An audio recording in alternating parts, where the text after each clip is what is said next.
Well, the UAE President Mohammed bin Zayed offered his congratulations, wishing China, quote, ongoing success in furthering our scientific understanding of the solar system and advancing humanity's progress. Well, here with me in the studio is His Excellency Ibrahim Al Qasim. He is the Deputy Director General of the UAE Space Agency. Walk me through, if you will, the significance of the mission. We've seen some of the pictures here. What do scientists around the world hope to learn from these samples? Well, Becky, thanks for having me. I think this is a great achievement for humanity. I think if we break it down from a scientific perspective, this is extremely interesting because so far all the samples that have been returned from the moon have been from the near side of the moon. So this is the first time we get some samples, some moon dust and rocks from the far side of the moon. And the moon is a very important, I think, piece in our deep space exploration of our solar system, in that it's not only a stepping stone to Mars, but it's potentially a resource-rich celestial body that we could exploit in the future. Wow. So, looking for things like ice, like helium-3, like some of the rare metals here on Earth that could actually help fuel our industries, would be, I think, the objective of some of these missions. The moon is of great interest not only for China, for the US, for Russia, but I think over the next 6 years we expect to have more than 100 missions heading to the moon. The UAE president talked about the sharing of information, the advancing of humanity. How does this information sharing happen? I mean, there's a big space race out there, and this is a global race. How much real information sharing is going on? So from a scientific perspective, there's a lot of it that happens. I think science communities around the world are extremely well connected. I mean, in their respective disciplines, whether they're planetary scientists, astrophysicists, and missions like that tend to be very open in terms of the analysis of these data.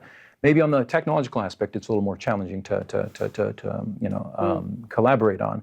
I think this mission also demonstrates the advanced capabilities that China's space program has arrived to, and you would expect China to become a bigger player in space, and more countries would want to.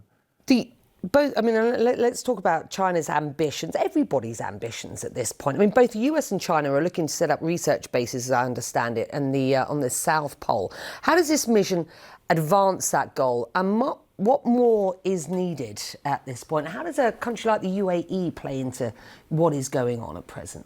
So the UAE is a signatory, is in fact one of the first signatories to the Artemis Accords, and it's an ever-growing group of countries from around the world that have come to agree on a set of principles, on setting some standard sort of protocols and safety measures for exploration of space, for deconfliction, and we've also committed, we're the fifth country within that consortium to commit to building hardware for the Lunar Gate program, which will be a station, a space station closer to the moon. And so we're very committed to that program. It seems the moon is again very interesting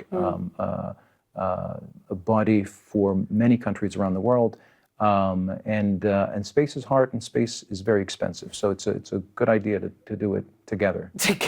Yeah. And before we talk about more broadly about the advancements of China's sort of overall space sort of ambitions, I do just want to get for our viewers a little bit more detail on the UAE's sort of ambition in space, because I think you've been involved since, 2013. I've been living here since then. And as long as I've been living here, we've been talking about these space ambitions. Can you just explain very briefly what those ambitions are? So this year, I think, marks the 27th year of the UAE, the beginning of the UAE space program. We have, been users of the space data for the longest time, operators of space hardware since 1997, and then designers and developers of the technology by 2006. Space has always been a mechanism for the UAE government to build science and technology capabilities, to grow a much more resilient and knowledge-based economy. And it seems like we are at a tipping point where the government has taken a step back, and you see more and more investments from the private sector. We spoke earlier about the Space Economic Zone initiative that we've sort of deployed across country. And we're very impressed. In less than 2 years, we're more than 200 companies registered in it. anything from space data analytics companies to launch vehicle, to companies that actually successfully tested liquid fuel rocket engines last week. So it seems like the investments over the last 27 years have got us to a point where the maturity level is really pushed the development of the private sector. Asked this a lot. How concerned should those watching this be about this space race that's being fueled at present? Just how worried should people be, if at all? And second question to you, are we sure that as we spend more time in space, we are not actually being destructive rather than constructive for both space and for those of us down on Earth? I think that's a very important question. So in terms of the sustainability of space environment, you're right, you touched upon something that's extremely important. First of all, to answer the first part of the question, I don't think we should be worried. I think we should be very, we should appreciate how fast technology is evolving. We're actually moving towards an era where we no longer are contained with resources on Earth, and we could potentially start exploiting our solar system, a time of abundance, if you'd like, and a time where we could leverage this sector to really resolve a lot of these global challenges, including climate change.